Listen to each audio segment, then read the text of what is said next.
I don't exist. So they're all characters that I played, including Jim Carrey, including Joel Barish, including any of those things. They're all characters. Which trailer is that, by the way, that we're paying for every day? That's Jim Carrey.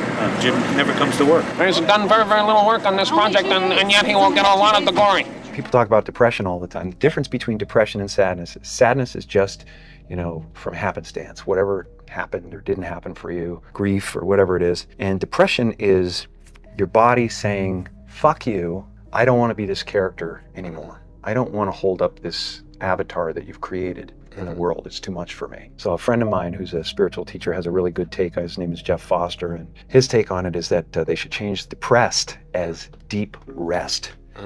Deep rest. Your body needs to be depressed. It needs deep rest from the character that you've been trying to play. I used to be a guy who was experiencing the world, and now I feel like the world and the universe experiencing a guy.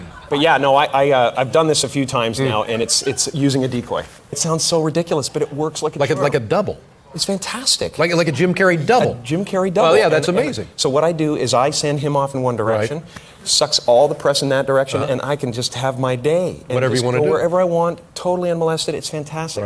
Right. I'm just excited, really, about always changing, about crossing back and forth across the river, throwing the hounds off the trail. I love that. Just when we think we've got you, we know you. You're off on another route. Absolutely. And if I feel like I've been figured out, boy, look out. I will become something completely different. Bonjour. Oh, it's a wonderful feeling. I really took on a pretty big challenge trying to do my speech in French. So, I wrote it and I researched it and I practiced it like crazy. But, it's then I watched everybody talking 1,000 miles an hour up there receiving their awards, and I was like, I'm dead. I'm dead. Do I have your attention now?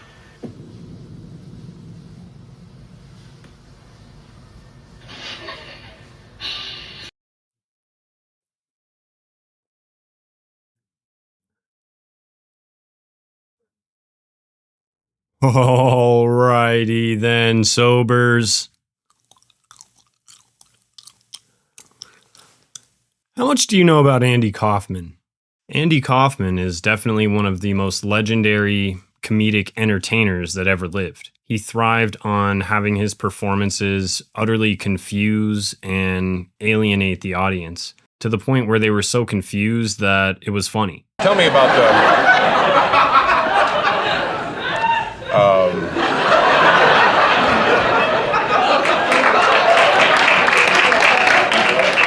see that people sometimes eat breakfast while they watch the show. Yeah.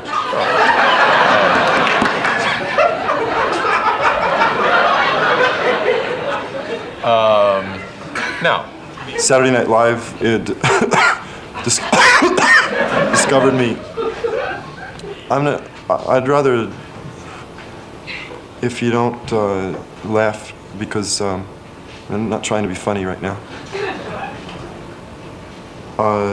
He's well known for his shifting personalities and his different characters, and he's also known for his elaborate, over-the-top, push-it-too-far pranks. One day I was at my manager's office trying to get an engagement for a dinner theater in Wisconsin, and I got a call from my wife's lawyer. She wanted a divorce, and she got a divorce. She got the kids, the house. She got all my money. Not all my money, but some. Anyway, she got everything. I moved to New York, and now that's what I'm doing now, is living in New York. And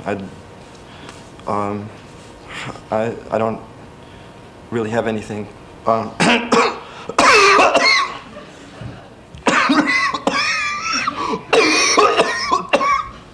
So anyway, if anybody could, I know this sounds like a cliche, but if you could, any extra money that you have, I would appreciate it.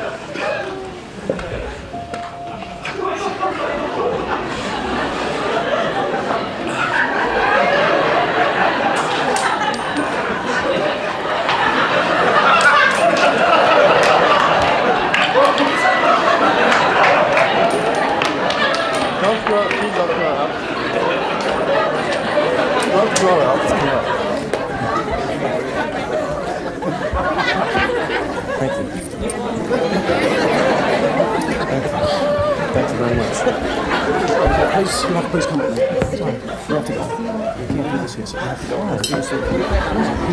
Come on, be a good boy. That's it. Stop. Okay. I'm not tearing staying. All right, fine. Well, but I'm all right, there we go. It's always a pleasure to have...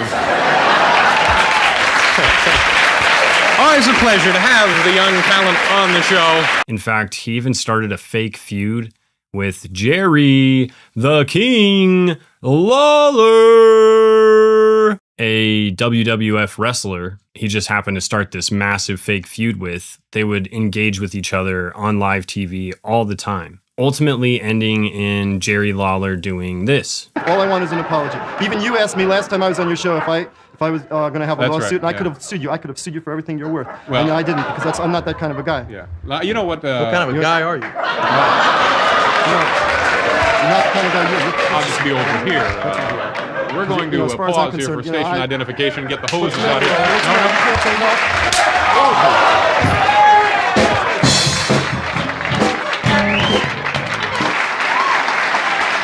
I am sick and tired of this. Hi there. Hi there, and welcome back to the show, ladies and gentlemen. As you can tell, Andy Kaufman is here, sort of, and Jerry Lawler is also here, and there's some nights I wish Tom were here, but that's not the case. Is Andy, are you coming in here again, or? I am sick of this.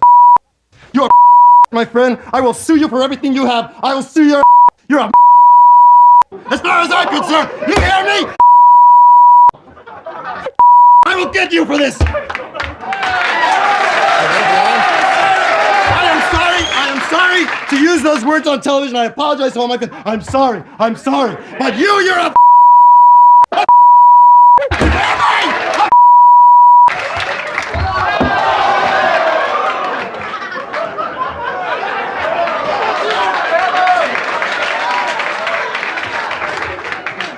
Andy also had a fake feud with his arch nemesis, lounge singer Tony Clifton, who was a completely made-up character played by Andy Kaufman, and sometimes his good friend and co-conspirator Bob Zamuda. Andy was also the intergender world wrestling champion because he would consistently challenge women to wrestling matches.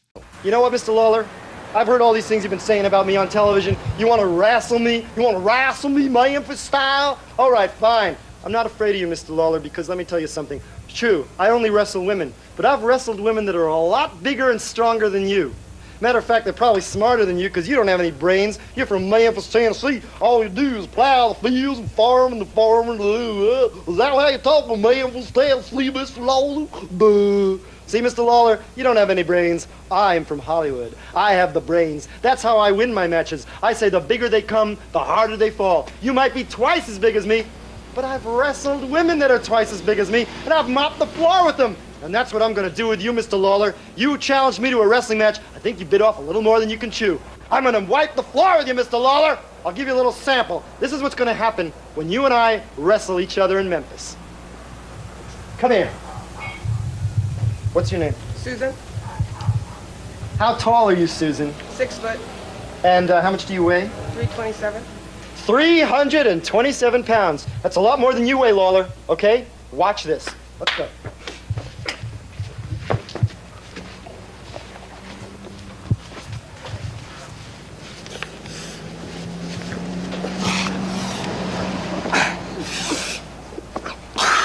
Come on, baby! That's what's just gonna happen to you, Lawler! See? Come on, baby! Come on! Andy, I think you really hurt her. Doesn't matter. She doesn't have any money. She's poor. She can't sue me. See, I can do anything I want! Get the camera off. Come on. Shut this camera off. Come on, baby! Wrestle! And I mean, obviously the guy's a little quirky and weird, and a lot of his humor was extremely off-putting and uncomfortable, but that's what made it so funny, and it was so different and unique. Honestly, it made him a legend. A legend that Jim Carrey truly looked up to. And probably the most infamous part about Andy Kaufman is the fact that he died of lung cancer at the age of 35. Not only was Andy not a smoker, but many would consider him to be a health nut. He was vegetarian all the way up until he passed away, and he was extremely focused on eating right, dieting, and I don't know, it's kind of strange that a 35-year-old health nut that's a non-smoker would pass away from lung cancer. There's a lot of speculation that Andy might have passed away from AIDS because it was a time when they hadn't really discovered AIDS or HIV. They didn't know a lot about it. Andy was known to frequent sex workers, like regularly, hundreds of them. So the chances that he caught something, pretty high. According to his girlfriend from the last 2 years of his life, and Bob Zamuda, his best friend, they say that he was bi or preferred the company of people who identified as male. So that could have also played a part in him contracting AIDS in some way. There's no proof that that's what happened, but there's speculation that that was a possible cause instead of being lung cancer. Bob and Lynn also mention in Bob Zamuda's books that Andy joked and talked a lot about faking his death one day. He always talked about how he would do it, the elaborate things he would go through to do it. And they said if anybody was going to fake their death, and if anybody was going to push the envelope like that, it would be Andy, because that's what he did. He was known for his over-the-top, went-too-far style pranks. Lynn even mentions that she watched him pass away. She was there when it happened. But even still, she wonders if he might have faked that somehow, because she knows how elaborate his schemes are, which I thought was wild. He was that convincing and he was that good at what he did. People who watched it with their own eyes don't believe their own eyes. Now, Jim truly idolized Andy, so much that he played him in the movie Man on the Moon. And if you haven't seen the documentary about the making of that film called Jim and Andy, phenomenal. You have to watch it. It is all about how Jim really, he didn't play the character of Andy Kaufman. He fully immersed himself into the character, and he never broke character. Once again, proving Darwin's theory.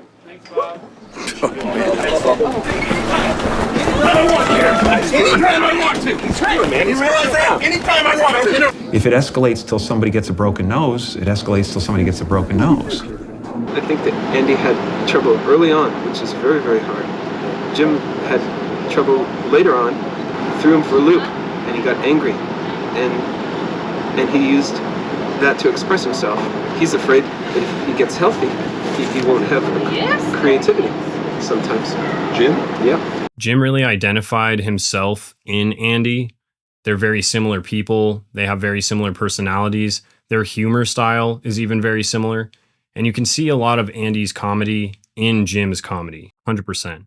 This is the inside of my colon. Oh my God. I don't know how they got this. No. I was completely flabbergasted. Yeah. Like, how do they You get have no the memory of inside that. of my colon? Yeah. And when it comes to Andy Kaufman and all of his different characters and costumes, and the whole saga of Tony Clifton, how he created this arch nemesis enemy, which was basically his alter ego. He's living this entirely fake, made-up character life and making people believe that it's real. Maybe even he believes that it's real. But we get introduced to this theme that will be very consistent through almost all of Jim Carrey's films, and that's this altered and or fake reality. And obviously you have all probably seen the footage of Jim Carrey at the César Awards and his weird little moment on the red carpet after the fact. And it just doesn't look like him. It doesn't seem like him. And if it is him with a bunch of Botox, there's something going on with his eye color. He's using his right hand instead of his left hand. There's just so many red flags that people are really wondering, like, is this Jim Carrey? The thing that sealed the deal for me was just when he started talking. I was immediately like, whoa, what? That doesn't sound like Jim Carrey. He sounds very timid, not confident at all. He wasn't goofy or silly. He wasn't trying to mess with any of the reporters.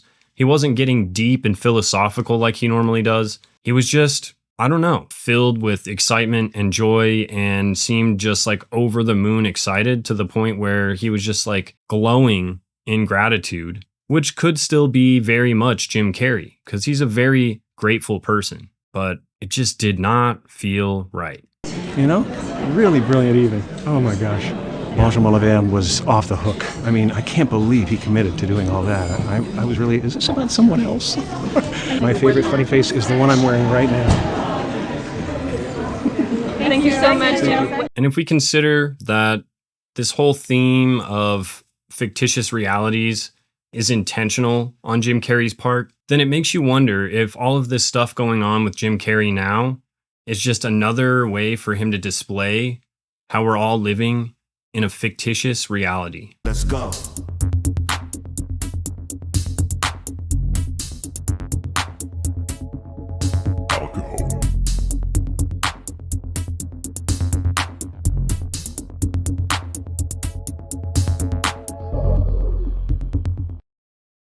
Alrighty then, welcome back to Sobering Stories with me, DJ Ventura, aka DJ Dan Marino. If this is your first time here, I also love Jim Carrey. Thank you so much for checking out my video, giving it a chance. If you are a returning subscriber, what's up, Sobers?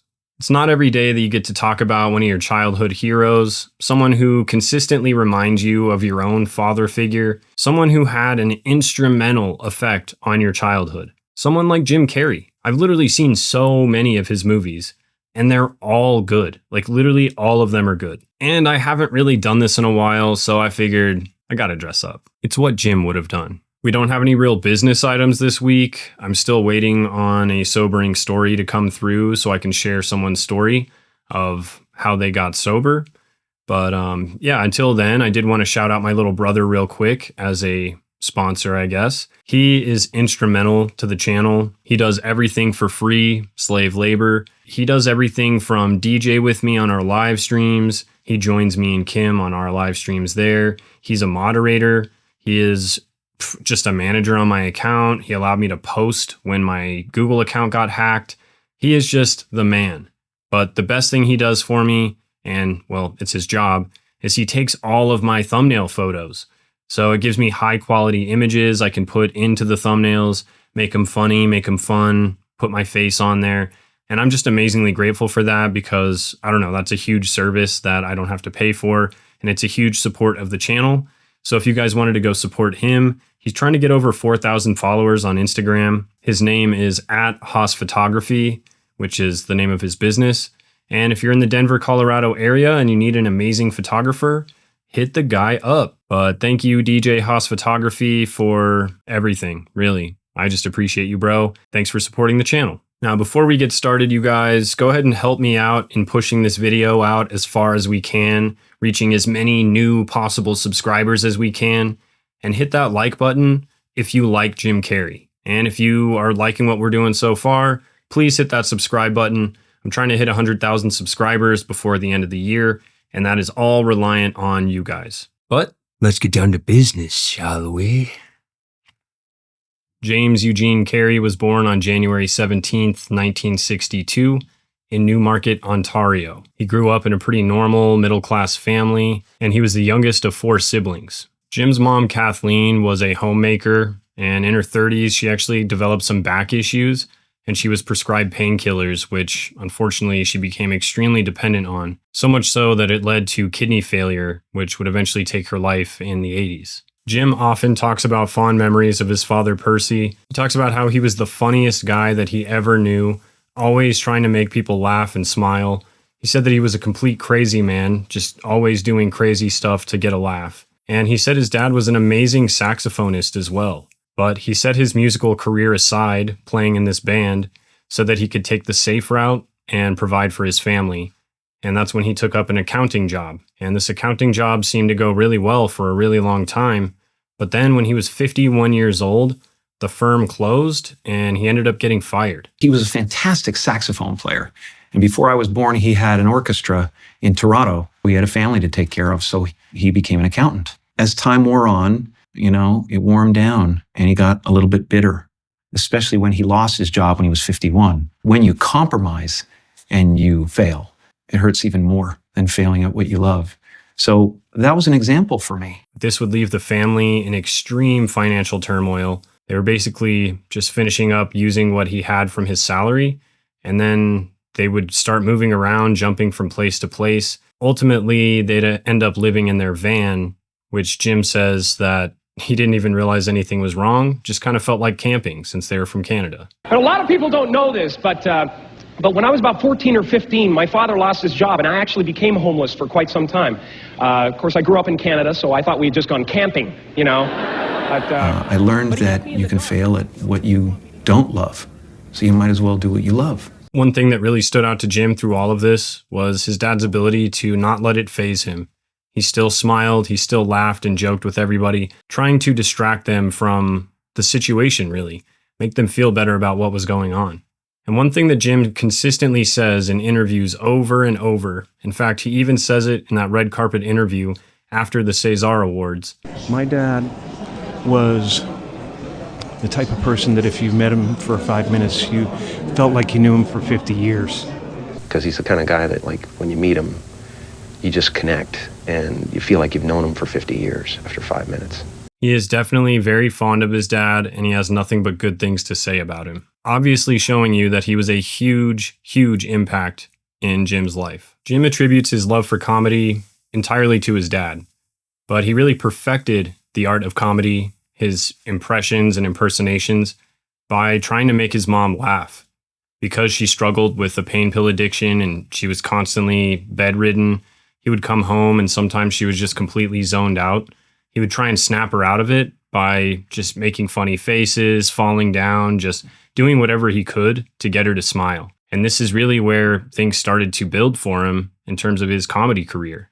I used to come into the room, naked except for my underwear and be a praying mantis, and just go all over the room, just curiously touching and feeling things and stuff. And my mother would just roll. She was ill, and she would just roll out of bed and be trying to chase me out of the room, stuff like that. And much like many of my other success stories, Jim really perfected this art at the age of 5 to 6 years old. Jim was 13 when his dad lost his accounting job, sending his family into basically what Jim calls rock bottom for the family. They spent the next 3 years moving around, living the van life, before finally settling down in Scarborough, Ontario, because Jim and his dad both started working the night shift at a place called Titan Wheels. This is where they finally started bringing in some money, starting to level back out, and finally getting out of the van life. Fun. We had more fun there than we did when we were doing this job that we didn't like. The janitor job. Yeah, the janitor job. And you which had was amazing, by the way. What do you mean? Unbelievable experience. So your dad was the janitor, your mom was the janitor, We were and you were the janitors dad. and security guards / security guards. And every day, The whole family. my father would come to relieve me from my 8-hour shift, and there would be a new hole in the wall in the office, shaped like my fist.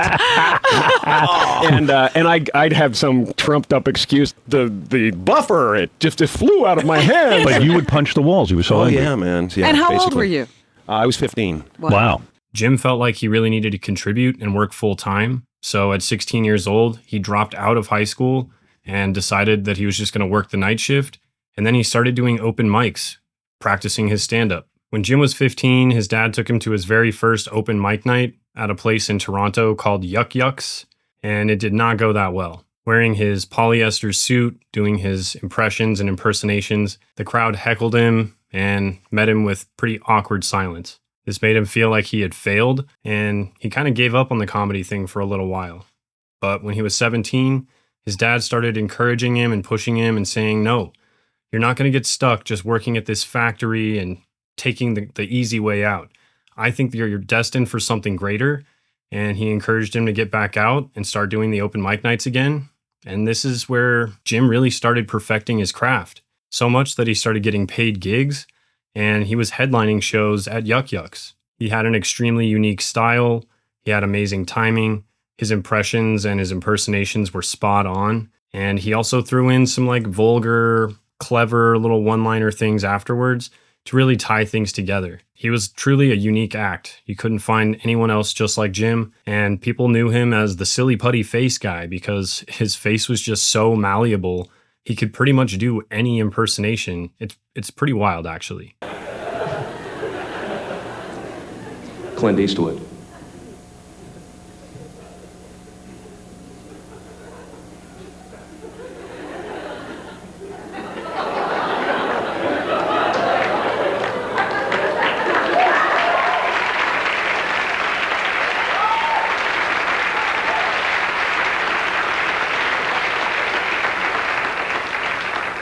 When it comes to comedy, Jim described it as basically a game of chicken with the audience. You're basically there to see who blinks first. It's in this that you really see the heavy influence that Andy Kaufman really had on Jim's comedy career and just his comedy style in general. By 1980, at the age of 18, Jim was performing his typical stand-up act, but this night in particular was special because someone in the audience paid special attention to him, and that person would be Rodney Dangerfield. In fact, he loved Jim so much that he decided to bring him on tour with him, touring Canada. They would then go on tour for the next 2 years, breaking into America, doing Vegas tours, just really accelerated Jim's career from that point. He saw Rodney as a mentor, for sure. And man, what a mentor, right? Rodney Dangerfield? After 3 years of touring, when Jim was 21, he decides he's going to try his luck in good old L.A. LA. Thank you.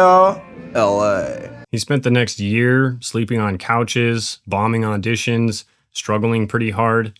But in 1984, he actually landed his first TV role with a show called The Duck Factory. Unfortunately, it only lasted for 1 season and was a total flop. But this would get him his foot in the door and get him a little bit of that experience he needed so he could start making bigger steps. Jim had auditioned for SNL 3 times. And all 3 times, they decided that he was just too much, he was too weird, too over the top, and he was too uncontrollable, which would be a consistent theme throughout Jim's life. My name is Jim Carrey, and this is my Saturday Night Live audition. Hey, forget that crap. Get on with the stuff that got you expelled. That's when I had to bring out the big guns. People like post-nuclear Elvis.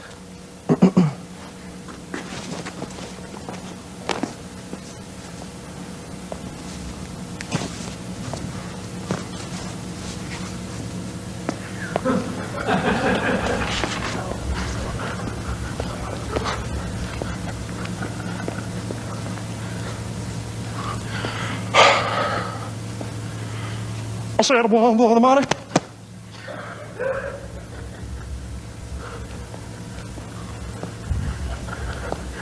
A 2 for the show.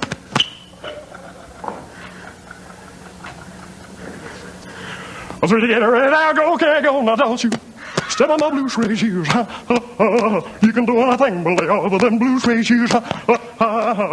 Blue suede shoes.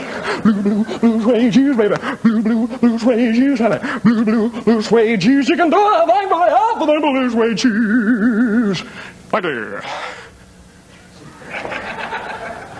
But I truly believe that everything happens the way that it's supposed to. And that's because in 1990, Keenan Wayans was starting a new sketch comedy show called In Living Color. And because Jim Carrey had connections with the Wayans family through his work doing stand-up at the Comedy Store in LA, they were like, yo, you should audition for this show. And so he did, and everybody loved him. So he was cast as probably one of the only white members of the crew for In Living Color. He'd almost gotten fired his first week because he was too over the top and he wouldn't stick to the script. He would just improv everything. And that would yet again be a pretty consistent theme for Jim. But because of this, they started giving him writer's abilities and started giving him more responsibility so that he had more control over the sketches. And he came up with some awesome characters, like probably his most famous one, Fire Marshal Bill. And I thought it was crazy. Little fun fact for you guys.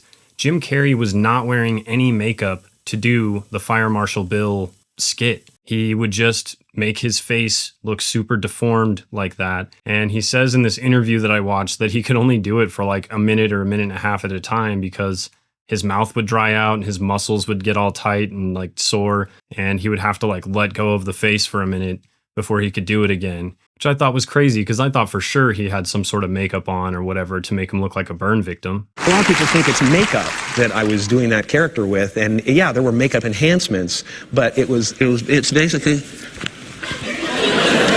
What's that? Come on in. I got 2 words for you people.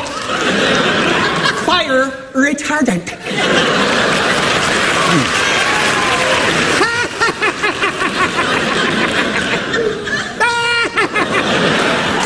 Would you think that I might have a word or two on this stage with Fire Marshal Bill? It might be too hot to handle. Oh. Marshal Bill, over the years of saving us from the hazards that surround us, you've paid a heavy personal price. That wouldn't by any chance be gasoline, would It's a it? firewall. I can't do it any longer than that. Okay, that's It's like fine. literally a 30-second bit, and then I you gotta gotcha. go, cut. Jim's role as the token white guy on In Living Color lasted for 3 years, but at that point, he knew he had his sights on Hollywood. He was destined for bigger and better things, and in 1993, he was given a script for a movie called Ace Ventura. Him and the co-writer, Jack Bernstein, they hated it. They didn't think it was funny, they didn't think it had the pop that they were looking for, and so they decided to give over tons of creative control, essentially entire creative control over the character Ace Ventura. And in 1993, him and Jack Bernstein decided to rewrite the entire thing, came up with what we would now know as Ace Ventura, Pet Detective. Just that year of 1944, Dumb and Dumber, Ace Ventura. I think that was 94. Okay, I meant, what did I say, 84? I meant 44, 94. but, you know, I've been around a while. I get 50 it. years later, in 94. What was that for you? The series of must have made close to $1 billion of films. It was a very strange time. Yeah. It was a very strange time, and it took me a while to kind of get used to this new air that I was flying in. But it was so exciting. It was so exciting because there really is a crucial moment, especially when somebody comes out of a TV show like In Living Color, where they get their shot, you know? And I didn't know that Ace Ventura was going to be my shot, you know what I mean? I mean, this is something that I agreed to rewrite and do if I liked it. I had a back door in the contract if I didn't like it. But we, you know, spent a lot of late nights after filming In Living Color and rewriting, and by the time I was finished it was like, it was my fantasy. It was everything I wanted to do. But when it was received that well, I remember sitting in a theater in Westwood during the premiere, and when the lights went off and the people applauded, and it was an energy that you didn't normally see at a premiere. And you knew at that moment it was real. Oh, it was real. It was real, and I felt it, and I got a chill, and I said to myself, new life, a new phase. In a 2018 Hollywood Reporter interview where Jim's talking about rewriting this script and Ace Ventura, the character, he says that he was not trying to join Hollywood. He was trying to take a gigantic sledgehammer and destroy it. In February of 1994, Ace Ventura would get released.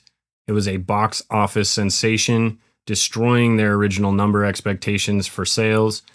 Jim was a huge success, so much of a success that he would get to star in 2 more movies in that same year. Everybody wanted a piece of him. He would star in The Mask, which is kind of an interesting movie title considering what just happened in Paris, possibly wearing a mask. And he also played in the movie Dumb and Dumber, which is like one of my all-time favorite movies, if not my favorite movie for sure. So many good quotable lines in there. I've had it with this dump. We got no food. We got no jobs. Our pets' heads are falling off. We gotta get out of this town. Yeah, and go where? Where are we gonna go? Someplace warm. A place where the beer flows like wine. Where beautiful women instinctively flock like the salmon of Capistrano. I'm talking about a little place called Aspen. I don't know, Lloyd. The French are assholes. Bonjour. Huh. Expected the Rocky Mountains to be a little rockier than this. That John Denver's full of shit, man. John Denver's full of shit, man. And just real quick, looking at these 3 movies, Ace Ventura has a police officer, a police detective, who is actually someone hiding their true identity. We find out later is actually Finkel is Einhorn. Einhorn is Finkel. It's it. Einhorn is Finkel. Finkel is Einhorn. Einhorn is a man.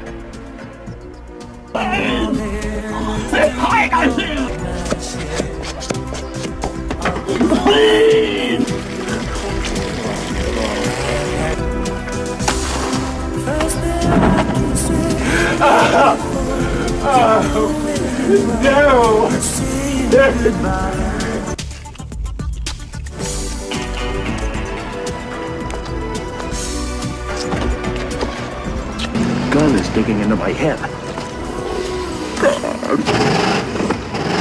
But then, if we look at The Mask, it's literally a guy who puts a mask on. It's a complete fictitious personality, a completely fictitious persona where he can be somebody that he's not because he's got this mask. And then finally, with Dumb and Dumber, These guys are looking for something bigger and better for their lives.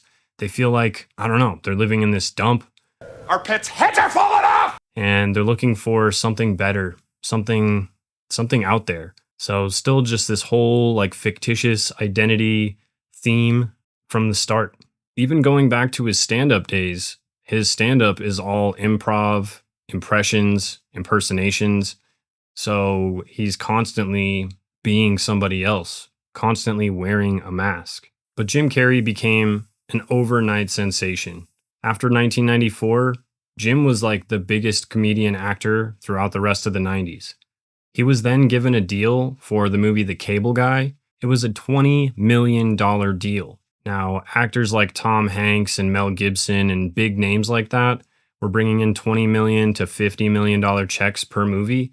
But Jim Carrey, this comedian that just popped up out of nowhere, is already making Mel Gibson, Tom Hanks money? Who is this guy? But right out of the gates, Jim refused to be just like any other actor. He refused to be controlled. Obviously, all the big movie executives wanted him to do multiple sequels of all these really successful movies he just did.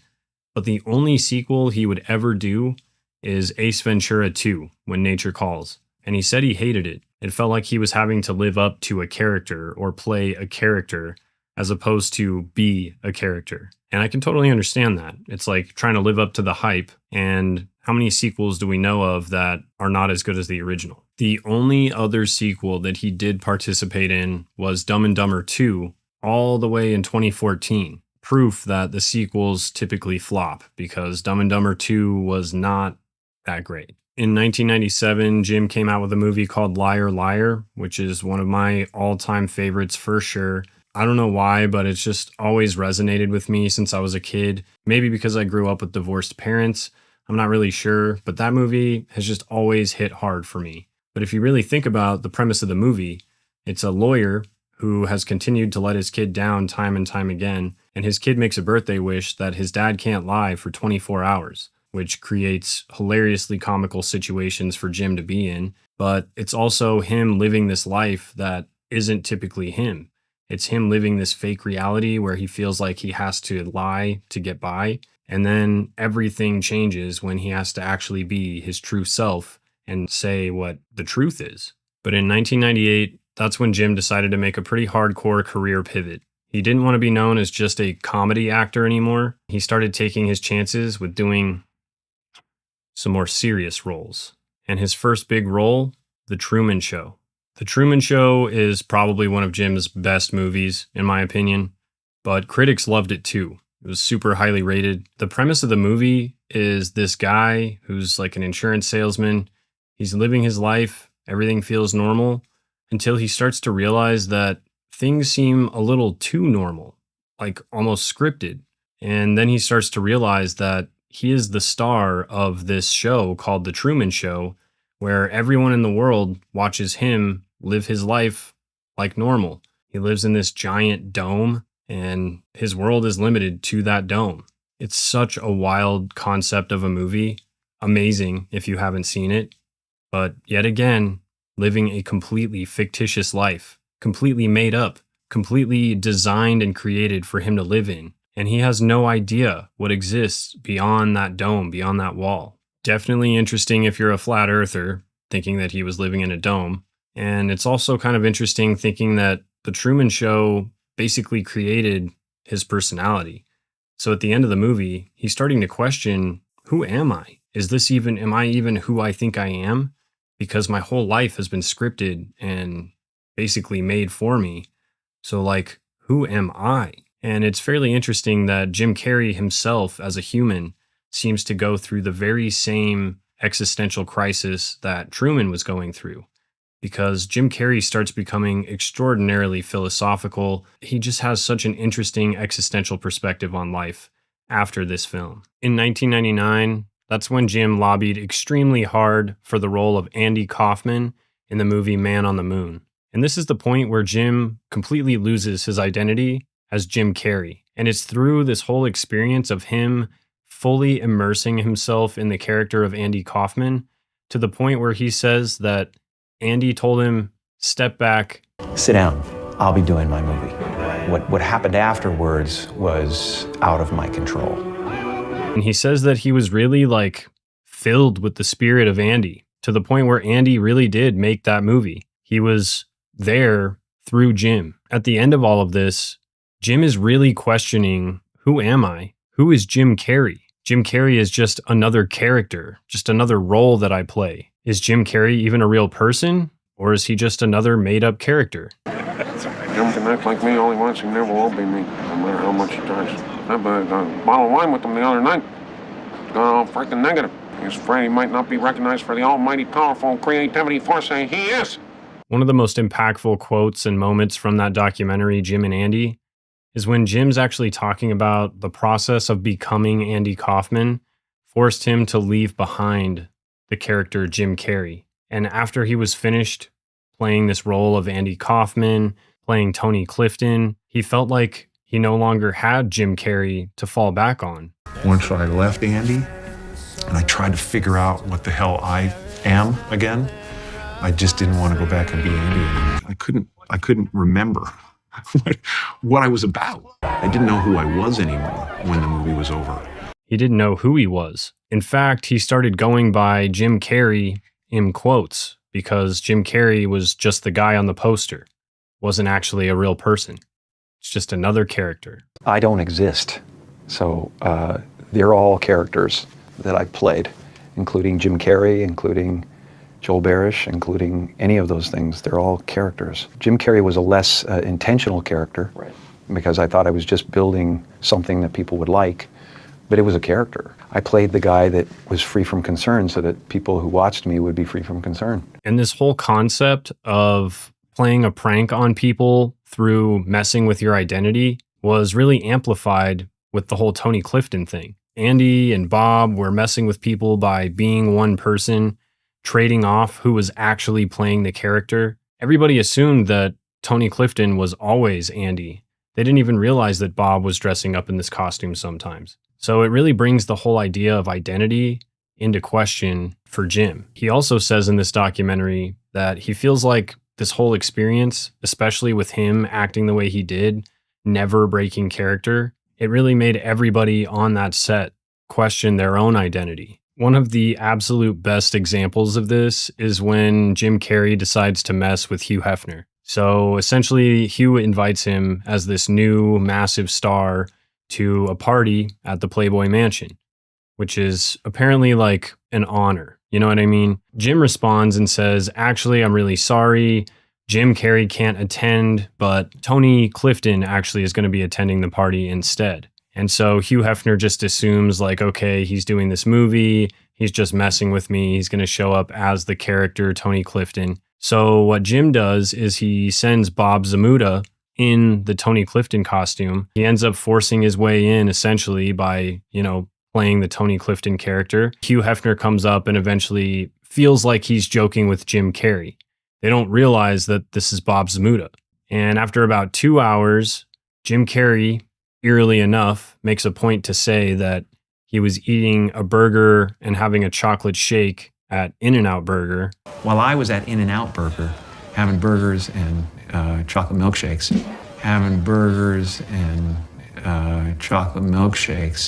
which I still feel like is some sort of code, but I digress. He says that after he gets done at In-N-Out Burger, a couple hours after Bob's already been at the party, Jim shows up, and it's at a moment when Hugh is actively talking to Tony Clifton, and Hugh immediately freaks out. He kicks Bob out of the party, and they start demanding any video footage from him. This is fine. I'm being kicked out.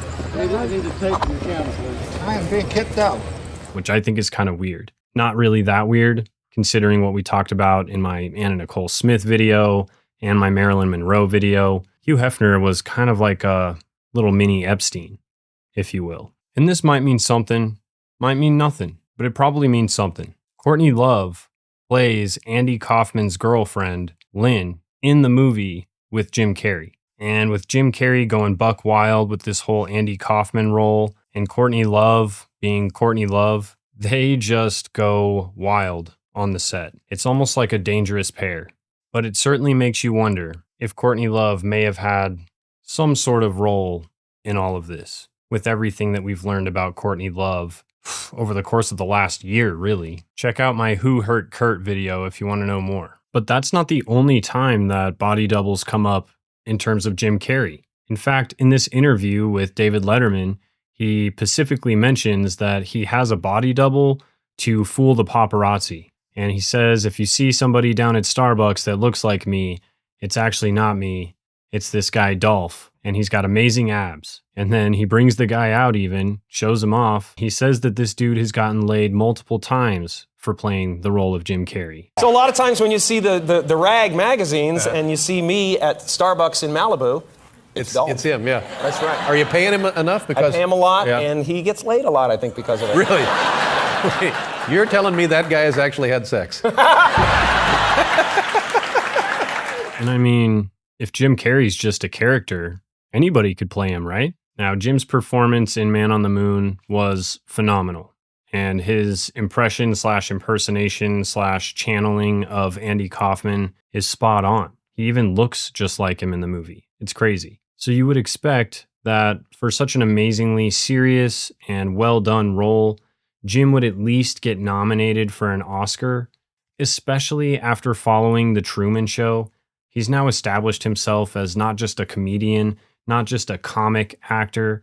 He's now a legitimate actor, and yet no Oscar nomination. And in the world of film and movies, an Oscar nomination comes from movie peers, people that are producers, actors, writers, whatever. So to be honored with an Oscar nomination or an Oscar award is a pretty big deal because it's people within the movie world saying, yes, you deserve this. And these people are in the movie world, so they would know. But I think that this should highlight just how ostracized Jim Carrey was, even though he should have been technically considered one of them, right? And I stood by his gravesite, with his sister, and she said one thing to me that cleared it all up, and that was that Andy was never part of the club, so he created his own club that no one else could be a part of. Roll tape. This is from Man on the Moon. I should take note of the fact that you won a Golden Globe for that, as well as for The Truman Show. Yes. Does the Oscar mean something special? I mean, it's your craft. It's a place where they honor people. Of course it means something. It's a beautiful thing. I mean, it's a nice thing to be recognized by your peers, certainly. It's, that would be a wonderful thing if that happened someday. I was surprised at how much I enjoyed the Golden Globe Awards, actually, because I've never really, I don't define myself by that. Again, I feel like I've been given so much that I don't think about, gosh, if I could only, have that stamp of approval or whatever it is. I don't think actors need that. Also, to think that Jim Carrey has never won an Oscar is kind of insane, which is why I thought he might have been acting strange at this whole César Award ceremony because, well, he's in another country. He was super nervous with the whole French thing. And then he's never been recognized like this in the US by his own peers of people who make movies with him alongside him. He's never been given that Oscar award that I think he definitely deserves. Now he's being given this major award from Paris. Maybe he was just really, really awe-stricken. That was really the only thing I could think of to justify how strange he was acting. Now, we could probably go on with Jim's movies for the rest of the night, but I don't have that kind of time. Jim Carrey has 41 IMDb credits, so the dude was busy. But I will point out some films that I feel like really highlight this theme of just like fictitious or misunderstood or fake identity, fake reality. Literally the very next movie that he made was Me, Myself, and Irene, which is another hilarious, phenomenal movie. But the whole premise of the movie is Jim Carrey's character having multiple personality disorder. Probably another one of his biggest roles was the Grinch in How the Grinch Stole Christmas. And yet again, he just absolutely killed it in this role. And he was hilarious not only for adults, but for kids too. But the whole premise of the Grinch is him being ostracized from Whoville because he's different. Huge identity issues. Until the Grinch finally comes around and realizes that he is someone who could appreciate and love Christmas. And just because he looks different doesn't mean that he is different. And I can't make this up. Literally, I just can't. His next film was called The Majestic. It's about a blacklisted, I'll repeat, blacklisted Hollywood screenwriter who gets into a car accident and ends up having his memory wiped because of it. And he moves to this small little town and basically starts over. And in this town, he gets mistaken for this long lost son of someone in the town. So yet again, case of mistaken identity. And he talks about being a blacklisted Hollywood writer, which could probably be very true for Jim Carrey's situation. In fact, every single role Jim Carrey has been in at this point, it seems like he was also kind of living that main character's role in his real life, or in, I guess, Jim Carrey's life. His very next film after that was Bruce Almighty, where he gets a chance to play God. Need I say more? One of my all-time favorite Jim Carrey movies, for sure, is Eternal Sunshine of the Spotless Mind. This movie is so heady. Basically, after a hard breakup, he can't handle the pain of this heartbreak. And so there's this procedure where you can basically have your memories wiped away, but it obviously wipes away all the good memories too. And because his ex had her memories wiped, he decides that he wants to have his wiped. But then it goes through this whole process of him fighting this whole memory wipe process because he realizes he'd rather have loved and lost than to have never loved at all. I don't want to spoil the ending because it's super good, but definitely watch that movie if you haven't seen it. Just a super interesting, philosophical, existential concept where Jim Carrey's character is really questioning just a lot of these existential questions really pop up for his character. He had just gone through a breakup with Renee Zellweger in 2000. This film started shooting in 2003. He talked about how this was a really long, difficult breakup for him. And the director of the film, when Jim was auditioning, mentioned how perfect he was for this role because he was so broken. When I met Michel Gondry, he looked at me over lunch and he said, "Oh my God, you're so beautiful. You're so broken. I love this. Please don't get well." Because the movie wasn't shooting for another year. So he asked me not to get well. That's how fucked up this business is. So Jim did. And in fact, he dove further into his substance abuse. He was smoking the devil's lettuce. He was fully on Prozac by this point, trying to deal with his depression.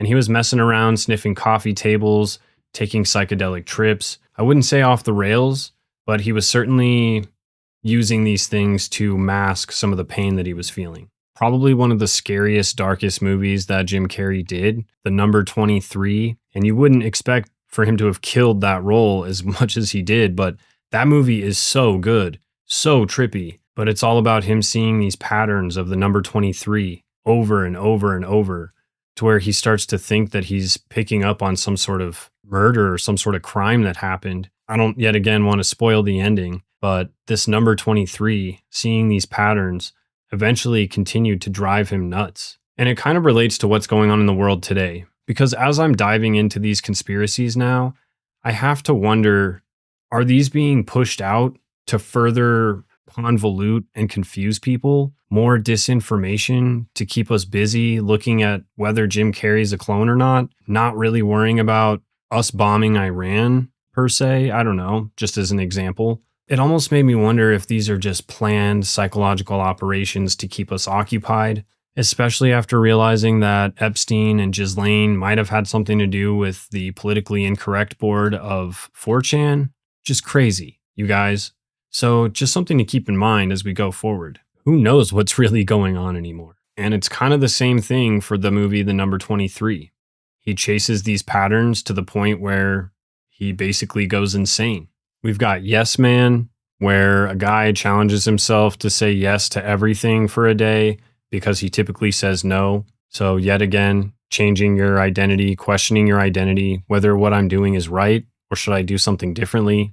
And then we've got I Love You, Philip Morris, which is about a cop turned con man after coming out of the closet. Very seriously, a direct 100% transformation, removal of the mask, becoming a different person. And not just becoming a different person and doing things you wouldn't normally do. Another identity thing. I'm telling you, it's consistent. After not receiving an Oscar award and really seeing just how pointless all this stuff was when it comes to Hollywood, he doesn't even get recognized for truly amazing work that he's doing. And likely it's because he's just kind of blacklisted by the community. People don't take him seriously. He's not an actor. He's just a comic. He's an impression guy. I think that would hurt my self-esteem too. But this is when we really see Jim starting to slam and talk shit about all these red carpet events, about how pointless they are and how stupid they are and how he really doesn't care at all about them. Say Jim Carrey. Yes. What? I've covered a lot of fashion weeks. This is the first time I've run into Jim Carrey. Wait, tell me, is it true you're wandering the streets? You need a date to the party? What's up? No. I'm doing just fine. I just, there's no meaning to any of this. So I wanted to find the most meaningless thing that I could come to and join, and here I am. They're I celebrating. mean, you got to admit it's completely meaningless. Well, they say they're celebrating icons inside. Celebrating Do you believe icons, in boy, that is just the absolute lowest aiming, possibility that we could come up with. It's like icons. Do you believe in icons? I don't believe in personalities. I don't believe that you exist, but there is a wonderful fragrance in the air. You don't believe certain icons have the power to make change, to think differently, to be bold, to inspire others? Artistry, you're one of them. On the good foot. Ha! Yeah. You shut it down now. Yeah, no, I don't believe in icons. I don't believe in personalities. I believe that peace lies beyond personality, beyond invention and disguise, beyond the red S that you wear on your chest that makes bullets bounce off. I believe that it's deeper than that. I believe we're a field of energy dancing for itself. And I don't care. But Jim, you got really dressed up for the occasion. You look good. No, I Was that didn't an get dressed accident? up. I didn't get dressed up. Who did? There is no me. There's no you. No. We're not here. This is a dream? There's just things happening. And there are clusters of tetrahedrons moving around together. Okay. Yes. So what's happening in our world right now? Because there is a lot of news that actually is relevant that's not that Here's uplifting. the thing. It's not our world. None That's of this the is key. real? Nope. So you're just passing We don't through. matter. We don't matter. Oh, wow. There's the good news. Okay. Please welcome two-time Golden Globe winner, Jim Carrey. Thank you. I am two-time Golden Globe winner, Jim Carrey. When I go to sleep at night, I'm not just a guy going to sleep. I'm two-time Golden Globe winner, Jim Carrey, going to get some well-needed shut-eye. And when I dream, I don't just dream any old dream. No, sir. I dream about being three-time Golden Globe winning actor Jim Carrey, because then I would be enough. It would finally be true. But these are important, these awards. I don't want you to think that just because if you blew up our solar system alone, you wouldn't be able to find us or any of human history. But from our perspective, this is huge. So for him to show up at this Paris César Award ceremony and be so excited and so elated and so grateful to be there, that's not Jim Carrey. That's not the Jim that we know. Right after this is when Jim really starts to pull away from the spotlight. He starts talking about how he just feels like fame is more of a cage than anything. It's a giant hamster wheel where he's always constantly chasing his tail and never getting anywhere. In fact, he opens up about all of this, talking about how he just really didn't want to do it anymore. He wasn't feeling it. His heart wasn't in it. And this is really interesting because the same thing was true of Andy Kaufman. That's why he always talked with his friends about faking his death. How's life? Everything good? It's so beautiful. It really is, especially when I'm absent from it. Don't get me wrong, Jim Carrey is a great character, and I was lucky to get the part. But I don't think of that as me anymore. You don't? Not at all? Not really, no. Yeah. And does the beard have anything to do with that? The question is not why are you growing a beard? The question is why am I growing a beard and still shaving my balls? Wherever I show up, it becomes this story, Right. It's a bigger star than me at this point. Mm-hmm. And is that good? It has its own Twitter. Oh, and speaking of Twitter, there's really no way to make this seem not suspicious, in my opinion. But Jim Carrey did delete his Twitter account. I don't know, why else would you delete your Twitter unless there's stuff on there you don't want people to see or find, or maybe you're now being handled and all the things that you have said need to be completely scrubbed from the internet? I don't know. But deleting his entire Twitter account, his X account, even his Jim Carrey True Life website, literally everything. Why? Now, unfortunately for Jim, with all the stuff we've recently learned about Bill Gates, as if we already trusted him in the first place, but now we really don't trust him. But he went to this retreat, really luxurious, well-known retreat. Celine Dion, Bill Gates, Michelle Pfeiffer, and Jim Carrey have all visited this retreat. It's on an island in Fiji. Now, looking more into it, Fiji is a pretty intense hotspot for young person trafficking. In fact, 20% of people who responded to this survey said that either they or someone they knew had been trafficked at one point. And it's extremely popular in the tourist spots in Fiji, i.e., this retreat. But people are looking at it a little strange because, well, Bill Gates went there. So people are wondering what's going on this island. And then Jim Carrey goes there at separate times, of course, but it's still a little suspicious. Now, Jim doesn't just pull back and do nothing. He actually starts working on other things that are more important to him. He starts working on painting. He starts hanging out with his daughter, developing that relationship. He also starts working on his Better You Foundation, which is focused on, just helping places in need. And he started this organization in 2005. But you would be interested to know, because this seems to pop up in so many of our stories, that Jim Carrey was instrumental in installing this new system of rice production, and it's called SRI, and that stands for System of Rice Intensification. It's a low-cost method that boosts rice yields up to 150%, and it uses 50% less water, 90% less seeds, and there's no chemical fertilizers or pesticides that are needed. So it makes way more rice, takes way less to make that rice, and immensely helps farmers in that region. Jim talks openly about going down to Haiti because he was asked to partner with the Clinton Foundation to go down there and install this whole SRI process. SRI is a simple but brilliant method of planting rice that yields 4 times as much rice as traditional methods, using 50% less water and 90% less seed. So it's a very exciting prospect. About 3.5 years ago, my senior advisor, John Jolliffe, and I, when we heard about this process, decided to go to Madagascar, where the process was created. And we sat with then President Ravalomanana because we wanted to promote SRI methods in that country. And our goal was to basically make Madagascar an example of how SRI could make a difference to the rest of Africa and to developing countries around the world. And even though the military coup has removed that government from power, the SRI method is growing and taking hold still. And I'm not really sure why. I mean, maybe we could guess. But everybody seems to come back from helping out in Haiti with some sort of renewed perspective. Because it's not long after that Jim Carrey really starts speaking out in these seemingly coded messages, saying these weirdly coded things, also doing some really strange things. It's got everybody kind of questioning what his real motives are, if he's being serious or not. It's a whole lot of questions, really. A lot of Jim's paintings and artwork are fairly dark and pretty weird, and honestly, they're really cool, but the consistent theme of the identity and the self is very much seen. In fact, he's got this really intense painting called The Unfinished Abandonment of Self. Tell me that doesn't sound way too fitting. But I've got to say, with all of the weird artwork that Jim's put out, by far the weirdest and most interesting piece is this Donald Trump Jeffy Epi piece. Because, what?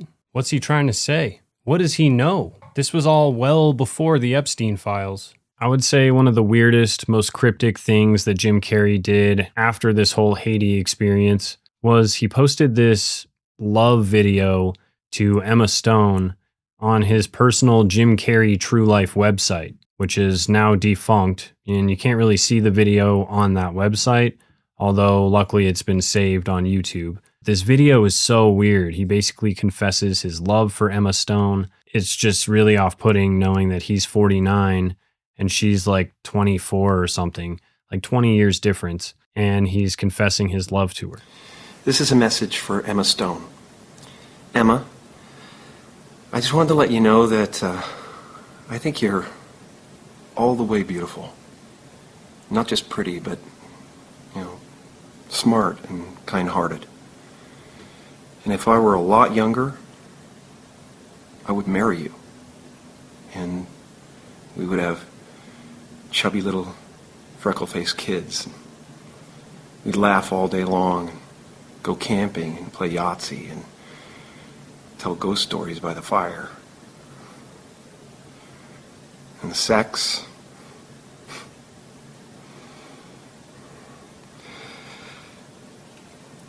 And every day for the rest of your life, you would thank God that I was the appropriate age for you. God, I'm not. I'm 49. I have lines on my face, sometimes a little gray in my beard, and it takes me a lot longer to pee than it used to. These are the only discernible signs of aging that I can find so far. Anyway, I just wanted to let you know how I felt. I think you're pretty special. And I wish you continued success and artistic fulfillment. But most of all, I wish you love and contentment. That's all.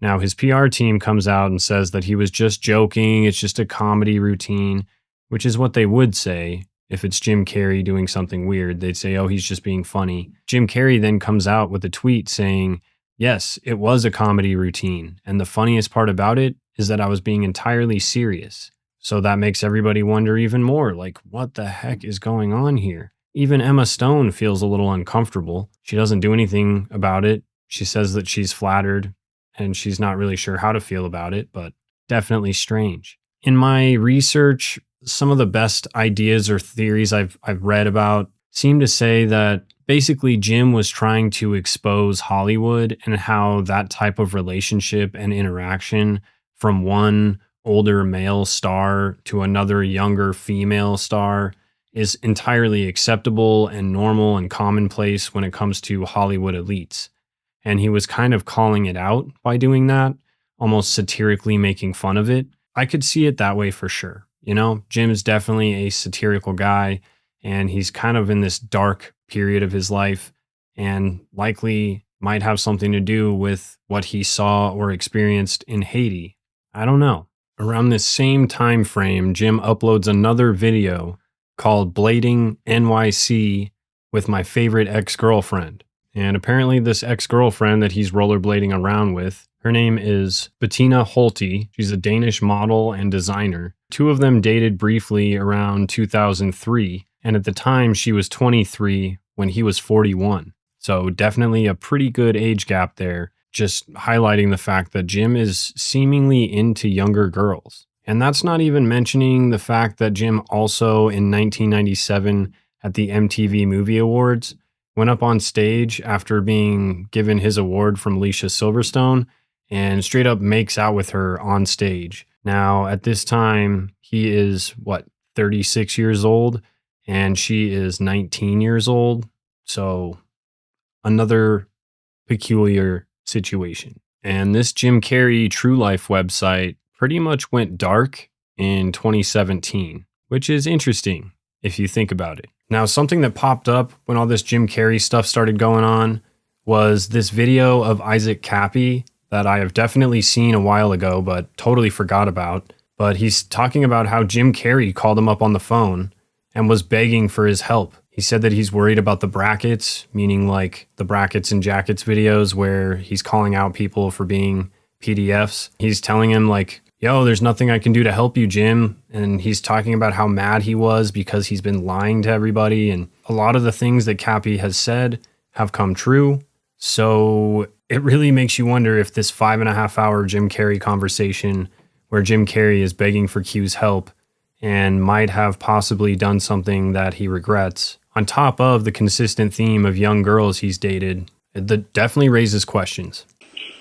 By the way, I'll just fucking out him. Jim Carrey called me up last week. I talked to him for 5.5 hours. He's like begging me to like get a deal with Q. Like he's afraid of the fucking brackets. I'm like, and it's just like yammering on with the crap, but like not owning up or doing anything fucking meaningful. Meanwhile, just lying to everybody. Guys, you are fucking cowards. You're going down. You're gonna fucking die. That's it. You're gonna die. If you ate kids, you're gonna fucking die. You can't get over that shit. That's a death sentence. You cannot fucking live. But what I'll tell you that you can do is possibly save your soul. You can save your soul, and I can help you save your soul. You will fucking die, though, so get over it. I know you all are afraid that you sold your soul, but I think you can get it back. You're gonna fucking die, though. That's it. How did Jim Carrey get my number? Because I gave it to him. Yeah, I talked to him twice last week. One for 3.5 hours. And by the end of it, I was like, oh my God, I hope I never talk to this pedantic fucker again. It was that, like, excruciating. What did Jim Carrey say? It was just him talking in fucking loops most of the time about the totality of your existence. He pulled a Betty Washam on me. He said that, like, well, because of me, I made way for you. I'm like, fuck you, dude. You did not do shit. You did not do shit. And there is nothing that you can say to me to convince me that this is not a bit about MK Ultra. Nothing. For decades, Hollywood has relied upon a special kind of magic to conjure movie heroes of all shapes and sizes. From genies, ogres, and talking toys to flying elephants and dancing penguins. Of course, this magic I'm referring to is LSD. I might be reading that wrong. It's animation. Wow. I was way off. Sometimes when you watch this stuff, it's like anyway. Following all these weird underage posts that he makes on his True Life site in 2011, he doesn't really have anything wild come up until 2014 on the Jimmy Kimmel Show. And I'm sure most of you guys have seen this clip already of him promoting Dumb and Dumber 2 by basically outing the Illuminati on Jimmy Kimmel's show, but then acting like he was just programmed to then be this advertisement instead of expose the Illuminati. It's a really weird way for him to promote the movie. So weird, in fact, that you might think it's cryptic.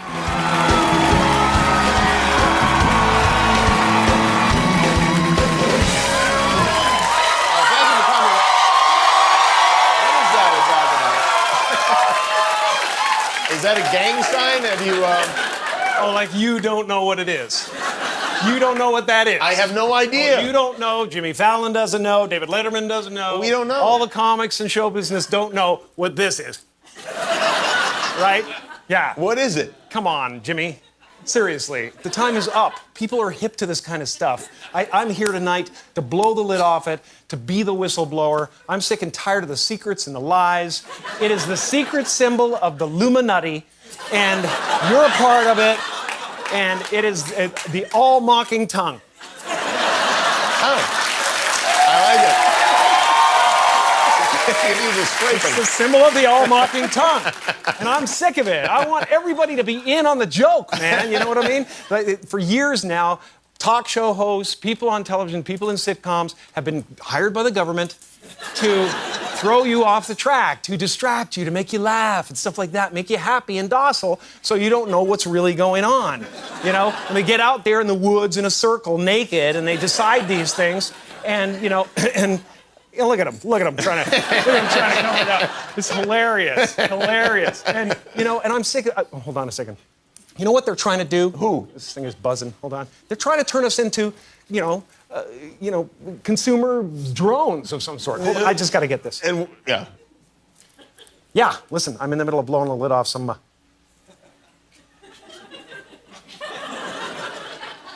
What happened? I'm sorry, Jimmy. I was temporarily interrupted by my iPhone 6 Plus.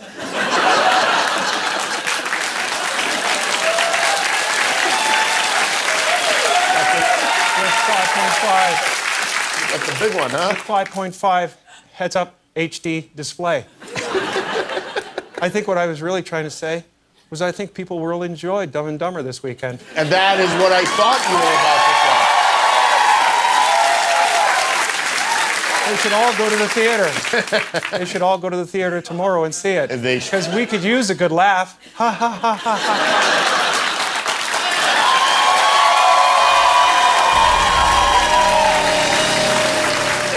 Might mean something, might mean nothing, but it's Jim Carrey.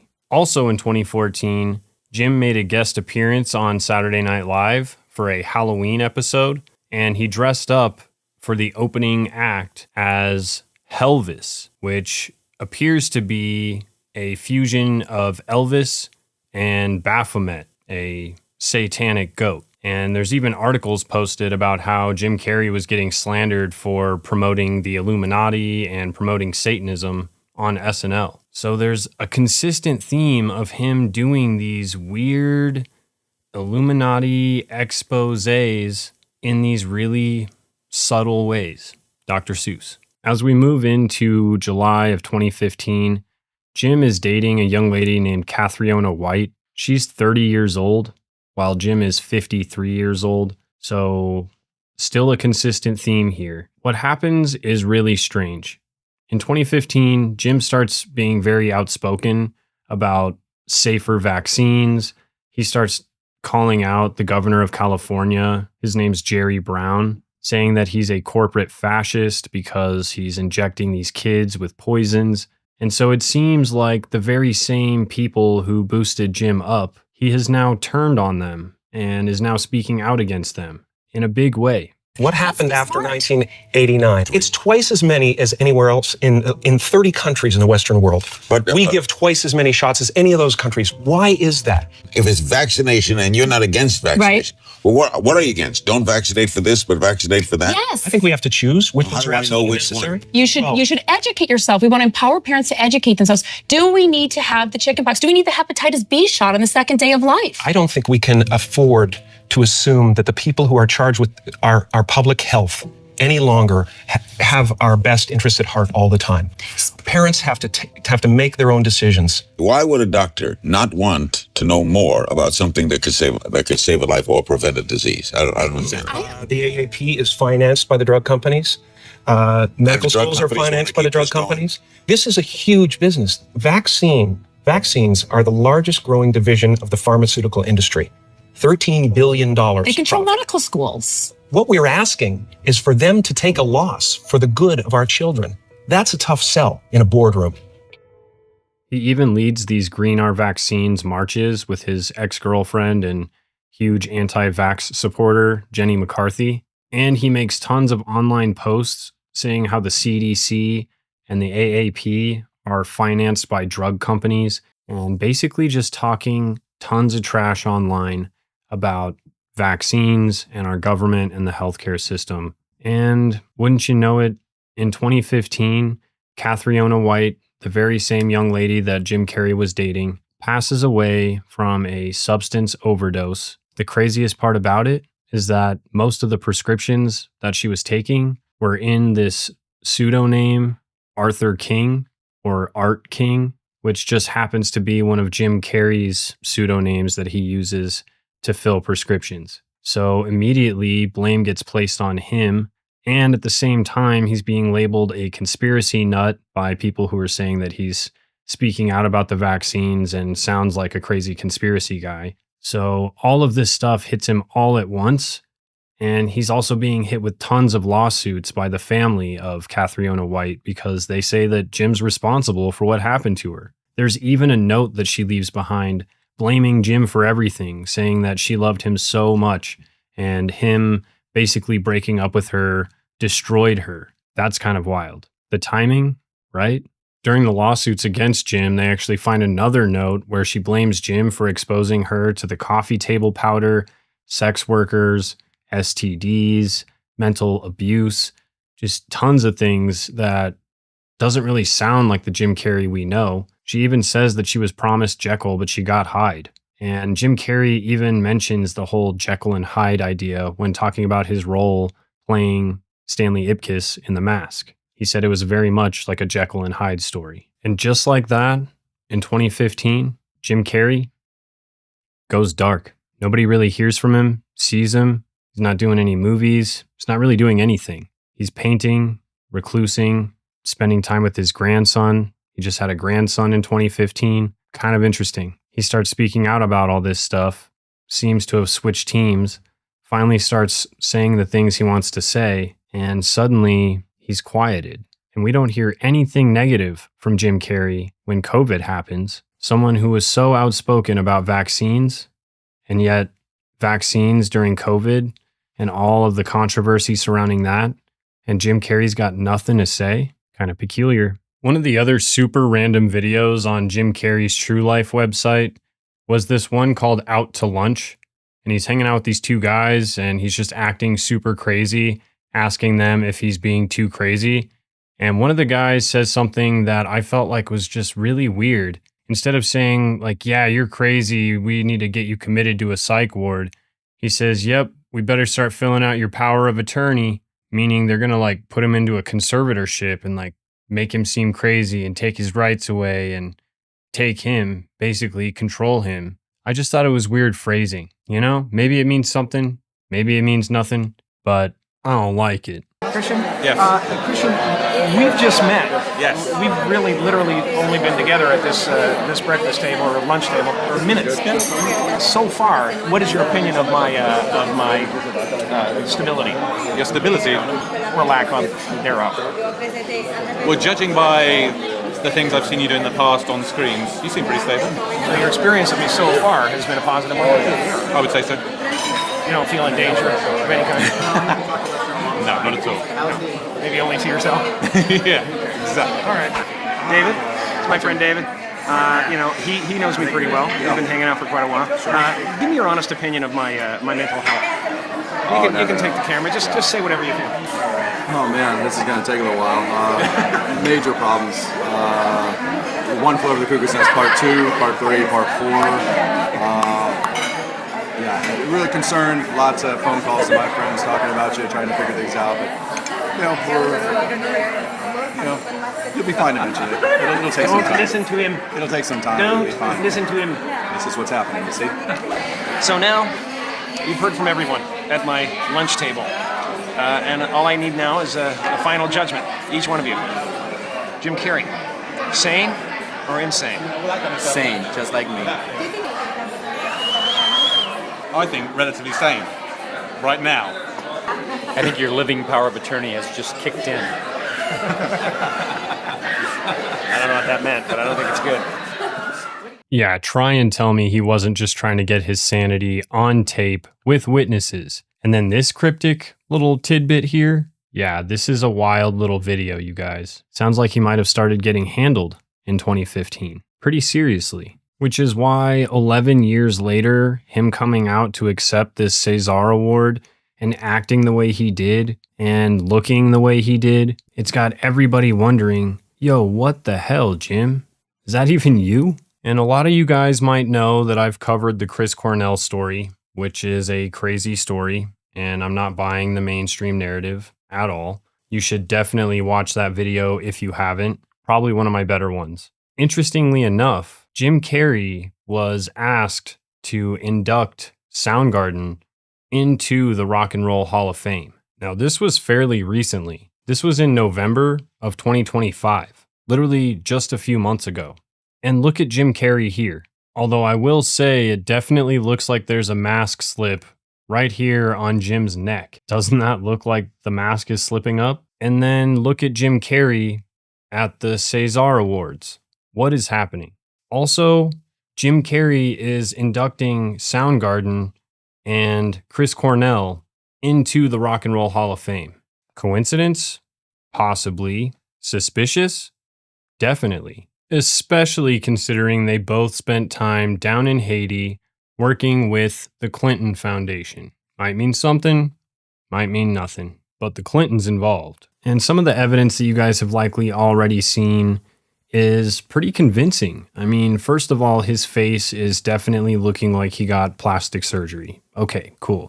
We can agree the plastic surgery thing is going to make him look a little different. But the eyes, that's the craziest thing for me. Because Jim Carrey notoriously and forever has had brown eyes. Allegedly, He has hazel eyes, so occasionally you'll see like a green tinge in the eyes, especially in the right lighting. But every other picture that you see is his dark brown eyes. And yet, during this video where he's doing this interview on the red carpet after the award ceremony, he is definitely standing there looking at us with green eyes. Almost like Erica Kirk piercing green, bluish, like translucent. It's super weird. But there's other pictures from the same night of the award ceremony where his eyes definitely look brown. So I'm not really sure. And I searched and searched and searched for another picture where his eyes were that green. And the only one that I could find was pictures of this wax sculpture of Jim Carrey where he has green eyes.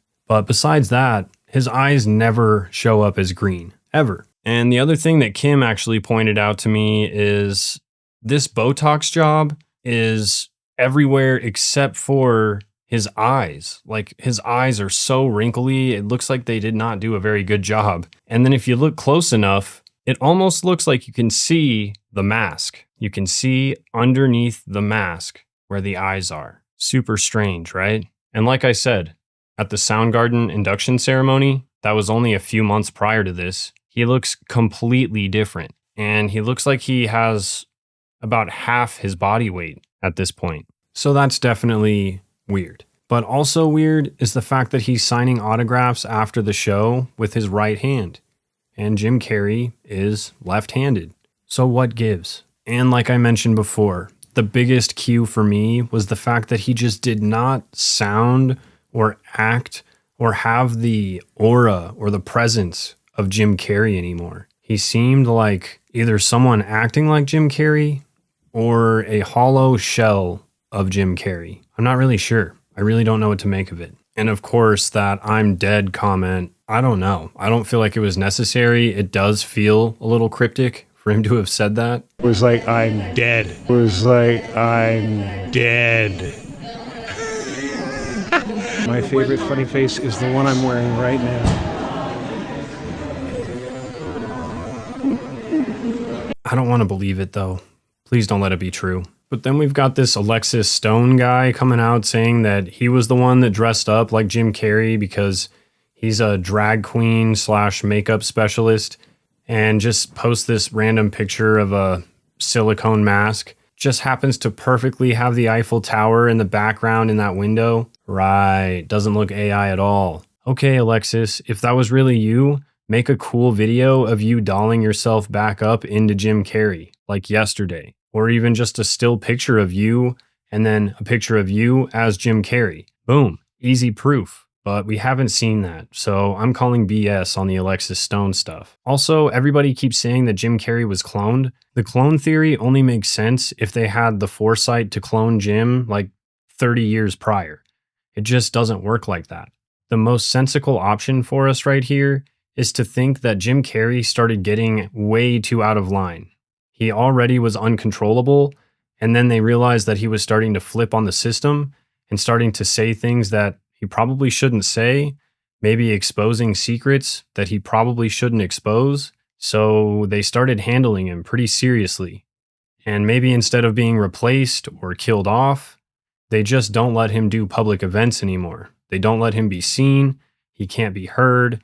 So they send in this body double, this actor, to fill in for Jim. And that's why he did not seem like Jim Carrey, because it wasn't Jim Carrey. It was somebody else. And the biggest flat earther, I think is his name.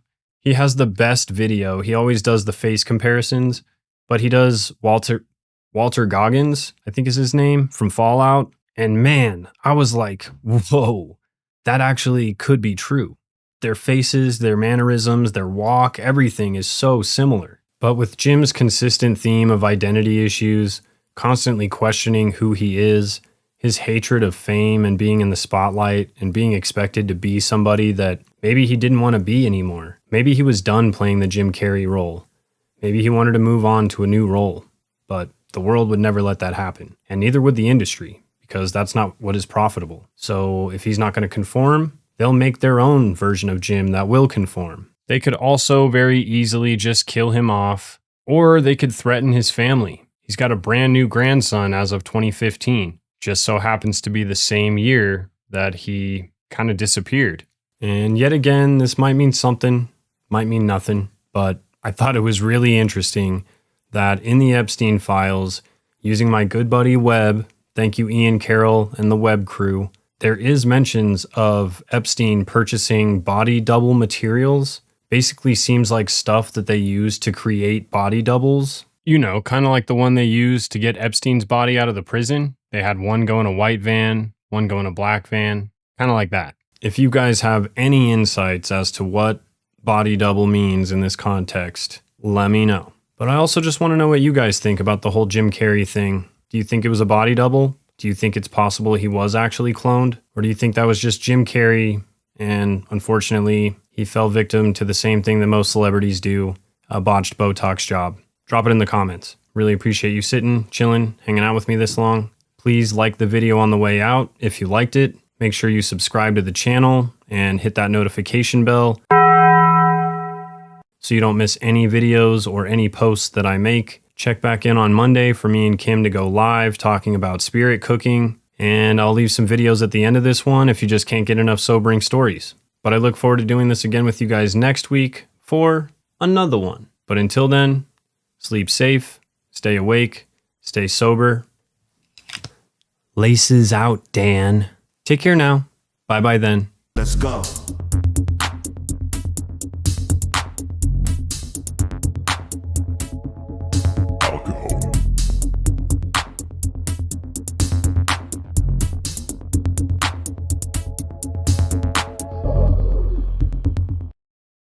Les who? They her.